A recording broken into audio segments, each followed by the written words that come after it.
Hi, everybody. It's Betsy, and I'm here today to talk to you about speech and language development. This very important topic is one that I think you'll get a lot out of. It has a lot of terrific information about what is typical speech and language development for children from birth to age 5.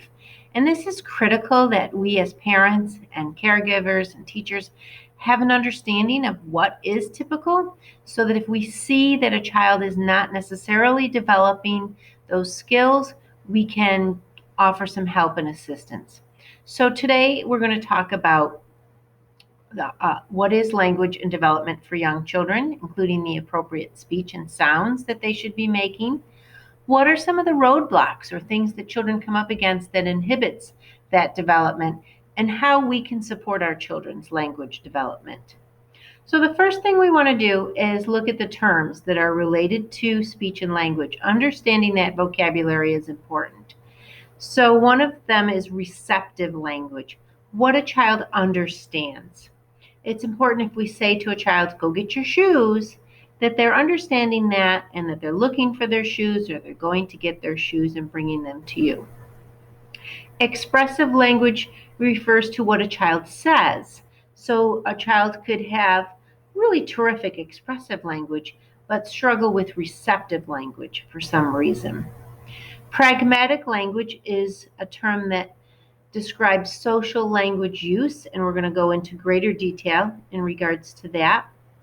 Articulation refers to the production of speech sounds. So when we talk, there's a lot of different sounds, and for some children and even adults, we struggle with articulating particular sounds. For me, it's the letter R. I have to slow down, take some time, or on a day like today, it comes out something like it's really waning out today, as opposed to it's really raining out today.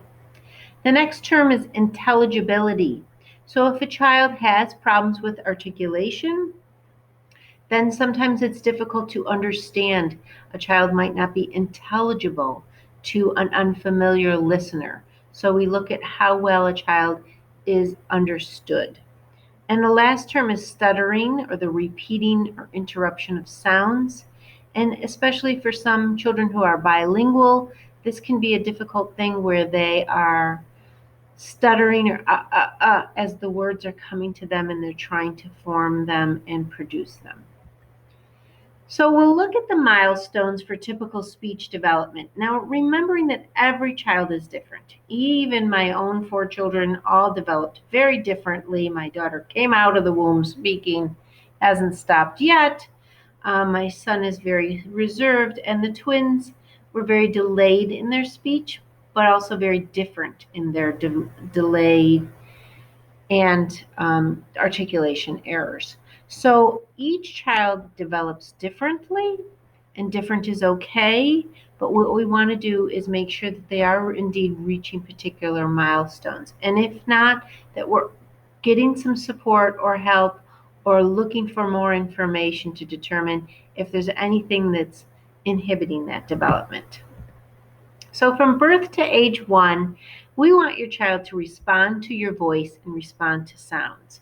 And if you're talking or smiling or singing or babbling at your baby, you want them to be looking at you and engaged with that.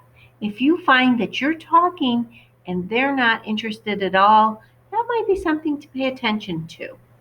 We want them to be cooing and gurgling, and even by 8 months of age, making particular vowel sounds, ba ba ba, da da da, and starting to have lots of different sounds that is baby talk, but certainly you can see that there are a lot of consonants and vowels in there. From 1 to 2 years, again, your child is responding to your voice, they're responding to sounds, they're even following simple directions. I could say to my 15-month-old, go get your shoes, and they would look to the shoes, they would crawl to the shoes or walk to the shoes. So they're being able to understand what you're saying and respond to that. For a young child, I can say, where's your nose? Show me your nose. Where are your eyes? And they're responding appropriately. By the time a child is 18 months of age, we expect them to have between 10 and 20 words. So pay attention to that. For some children, the list is very long. They have a lot more than 20 words. But for some 18-month-old children, they might not have that many words. And we want to take note of that. I used to keep index cards for the twins to determine, am I hearing da da da? Am I hearing doggy? Am I hearing up? What words am I hearing? And write them down to kind of keep a running record to see if they are expanding that vocabulary, not necessarily losing some of those words. And by the time your child is 2, they should have at least 30 words. And then between the ages of 2 and 3, we go from 30 words to between 200 and 300 vocabulary words. So between the ages of 2 and 3 is just a burst of vocabulary and language development. Now they are labeling and talking and sharing information with you, which means you should be sharing information constantly as moms, as dads, as caregivers. We're talking to our children constantly between 0 and 3 years. And that's where they're learning their most words from. It's not from TV, it's really from you. And we want your 2 and 3-year-old to be usually understandable to family. So your child may have particular words for a bottle or for the doggy, but you understand what those words are. They're able to identify words from a picture. For instance, if you show a picture of a ball, they can say that's a ball, or a truck, they can say truck, or some form of truck for you.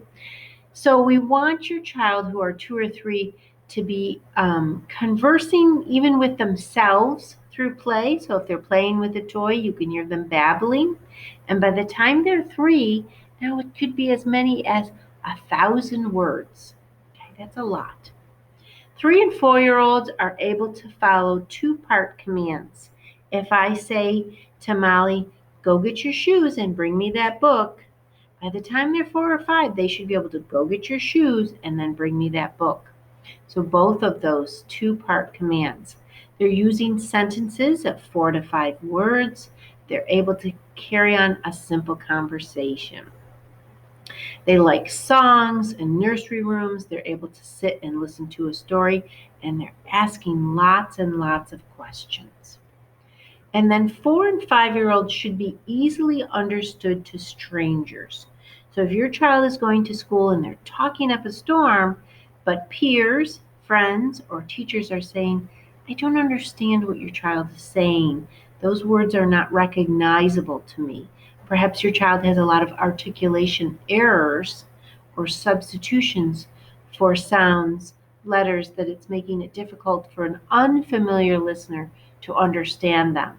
Then that's something we should be paying attention to.